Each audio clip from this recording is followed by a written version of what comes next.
I found a fun DIY tool that lets me customize almost anything. So I'm trying out this cordless engraving pen and I really like the size. It's lightweight and has a slim pen style design, and the ergonomic alloy handle makes it comfortable to hold. You get 30 diamond grinding bits, dual bits, carbide burrs, collets, stencils, practice materials, and USB-C charging cable, and the user manual, so you can start creating right away.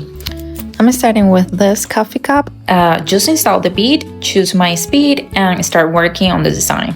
There are 5 speed levels: 12,000, 18,000, 24,000, 30,000, and 36,000 RPM, so you can use a slower speed for more detailed work or increase it when you need more. And because it's cordless and USB-C rechargeable, there's no cable getting in the way while I'm working. It's also small enough to easily store or take it with me. And you're not limited to glass. You can use the different bits for wood, metal, acrylic, plastic, and stone too, which gives you a lot of options for DIY projects. And this is a finished result. I really like the idea of taking something completely plain and turning it into something personal. This is such a fun tool if you're into DIY, crafting, or making personalized gifts.